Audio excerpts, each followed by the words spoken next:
Le Parlement équatorien, où le parti au pouvoir est minoritaire, a rejeté l'augmentation de 12% à 15% de la TVA proposée par le président Daniel Noboa pour financer la guerre contre les puissants gangs de trafiquants de drogue.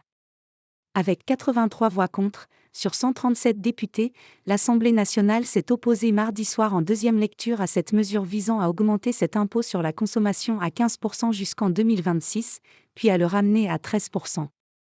Mi-janvier, dans la foulée d'une vague inédite de violence dans le pays après l'évasion d'un célèbre baron de la drogue, le président Noboa, élu en novembre pour un mandat de 18 mois, avait présenté ce projet de loi d'urgence pour mobiliser les ressources nécessaires au déploiement de l'armée dans les rues.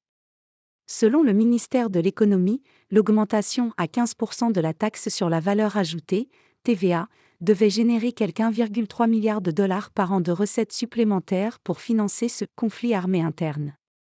La TVA est l'une des plus importantes sources de devises pour l'Équateur, à l'économie dollarisée et qui dépend également fortement de ses exportations de pétrole.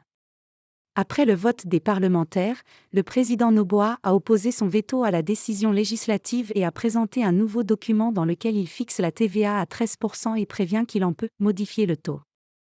En aucun cas le taux ne pourra être inférieur à 13% ou supérieur à 15%, sauf exception prévue par cette loi, a expliqué la présidence dans un communiqué. Les Équatoriens ne peuvent pas attendre un seul jour de plus pour que la lutte contre le terrorisme soit renforcée par des ressources et continue à porter ses fruits, a plaidé la présidence. Le Parlement dispose de 30 jours pour accepter le veto présidentiel ou maintenir sa décision initiale.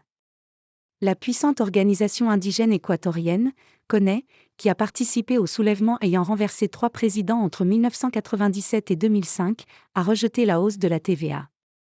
La TVA augmente, tout augmente. Nous ne pouvons pas permettre qu'ils nous imposent cet impôt injuste et régressif, qui touche ceux qui ont le moins, a déclaré le groupe avant le vote. Gangréné par le narcotrafic, l'Équateur a connu début janvier une explosion de violence inédite après l'évasion de l'ennemi public numéro 1, alias Fito, chef du plus puissant gang criminel du pays.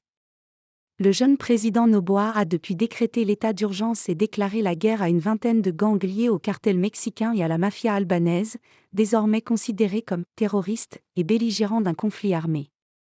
Les événements ont suscité une brève unité nationale, dans un pays fortement polarisé politiquement.